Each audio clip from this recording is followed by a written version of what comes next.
اب یہ مقدمات ساری تفصیلات یہ جھوٹ فراڈ پر مبنی ہے. عمران خان نے کیا کیا ایسا؟ آپ اندازہ لگائے لینا. یعنی اور پولیٹیکل وکٹمائزیشن کیا ہوتے ہیں. 18 مقدمات میں ان کے بعد از گرفتاری کی درخواست کی ضمانتیں منظور ہو چکی ہوئی ہیں. 2 میں بے گناہ قرار دے چکے ہیں. یہ ڈیٹیلیں ساری آپ کے سامنے آ چکی ہیں. صرف مقصد یہ آپ کے ہاں یہ کہنا ہے. اور یاد رکھیے گا 31 مقدمات میں عمران خان نامزد ہیں اور دیگر 38 مقدمات میں جو ہے نا یہ تفصیلات ساری سامنے آئی ہیں. اور مکمل چلان پیش ہونا یہ ساری یہ وہ ریکارڈ سارا انہوں نے دیا ہے. ٹوٹل لاہور میں 22، راولپنڈی میں 19، قصور میں 7، فیصلہ آباد میں 5، اٹک میں 4 اور گجرانوالہ میاں ولی میں 1 مقدمہ درج ہے. ٹھیک ہے نا جی. اور 9 مقدمات میں تاحال تفتیش مکمل نہیں ہو سکی. 48 مقدمات میں نامکمل چلان ہے. 1 مکمل چلان عدالت میں پیش ہوا ہے. یہ ہے آپ کا کرمنل جسٹس سسٹم جو پولیٹیکل وکٹمائزیشن کا شکار کس طرح کر رہا ہے عمران خان کے ساتھ. زیادتی کیا کر رہا ہے یہاں سے آپ اندازہ لگا لیں. اب عمران خان کی جو کہ رہائی قریب ہے، یعنی اس اسٹیج پہ یہ لانے کا مقصد یہ ہے کہ یہ بتا سکیں گے یہ باقی ان مقدمہ میں دیکھیں کسی میں کچھ نہیں رکھا جا سکتا. کوئی ایسا امپورٹنٹ مقدمہ ہے نہیں ہے.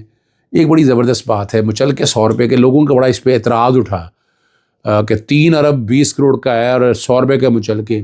دیکھیں مچلکے 100 روپے سے کوئی فرق نہیں پڑتا. یہ نواز شریف کا 50 روپے کے بانڈ پہ چھوڑ دیا تھا نا، وہ نہیں آ سکا.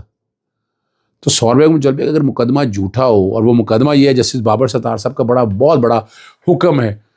اور سیل ٹیکس فراڈ میں شریک ملزم جو ہے فرسٹ وومن بینک کے امپیریل کورٹ برانچ کے مینیجر شاہد حسین خواجہ کی ضمانت منظور کی ہے.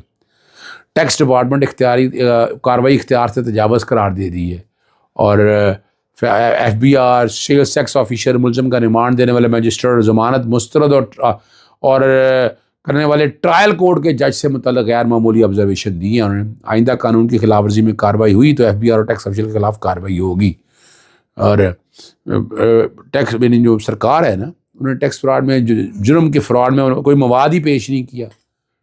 اور ٹیکس پیئر پر واجب الادا ٹیکس کا تعین ہی نہیں کیا گیا. دوسری جو بات ہے یعنی یہ ریفنڈ یہاں پر اور فیک انوائسز عام چل رہی ہیں. بتا دیں کوئی بڑا کام انہوں نے کیا وہ ابھی تک، یعنی یہ رک نہیں سکی ہیں. اس میں جو کہ محکمہ کے اندر بیٹھے لوگ ان مال میں جو بیٹھ کر یہ سارا کر رہے ہیں، جسے ساری چیزیں ساری سامنے آ رہی ہیں. جنرل فیض حمید کے ٹرائل کے حوالے سے جو باتیں ساری آ رہی ہیں سامنے کہ ان کا ٹرائل تقریباً چند ہفتوں میں مکمل ہو جائے گا. اور سلطانی گواہ بالکل بننے نہیں جا رہے ہیں. اور نہ اس بات کی تصدیق سامنے ہے، یہ سننے میں یہی بات آ رہی ہے. تو سلطانی گواہ بننے کے حوالے سے یعنی اور نظر یہ آ رہا ہے کہ جنرل فیض حمید کا جو ٹرائل ہے نا وہ مکمل آ جائیں گے. اور آفیشیل سیکرٹ ایکٹ کے تحت مقدمہ ہے کوئی، اس میں بارے میں آپ بات نہیں کر سکتے. کیوں نہیں بات کر سکتے؟ بالکل بات ہو سکتی ہے. آپ اپنی ایک رائے دے سکتے ہیں. آپ اس کانٹیکس کے حوالے سے جو مقدمہ آیا ہے وہ مقدمہ تو دیکھیں نا، آفیشیل سیکرٹ تو آپ لیک نہ کریں، لیکن جو وہ مقدمے کی کاروائی ہے، مقدمے کی کاروائی جو اسی لیے تو کہتے ہیں کہ سب سیکرٹ ہو رہا ہے. ملٹری کورٹوں کے اندر، ملٹری ٹرائل کے اندر سارا کچھ سیکرٹ ہے. سیکرٹ کیا رکھنا ہے اپنے چیزیں تو باقی تو آنی چاہیے نا. سائفر کا آپ کو یاد ہے سیکرٹ رکھنے کی باتیں کی تھی، بہت سی باتیں ہوئی، لیکن عدالت نے کہا یہی فرق ہے اوپن ٹرائل کے حوالے سے، یہی فرق ہے. ٹھیک ہے جی. میں 2-3 اہم پٹیشنیں ہیں.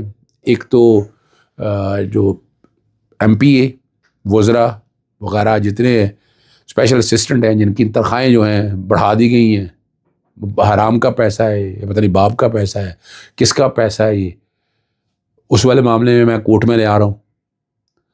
پھر چڑیا گھر جو ہے لاہور کا وہ ٹھیکے پہ دے دیا ہے. وہ تفریح ایک ہی تھوڑی بہت رہ گئی ہے، اس کا نجی کمپنی کو ٹھیکہ دینے کا وہ ڈیٹیلیں میرے سارے پاس کافی آ گئی ہوئی ہیں، کافی چیزیں میں نے سامنے رکھی ہیں، لیکن اس پہ جو کچھ چیزیں بھی رہ گئی ہیں.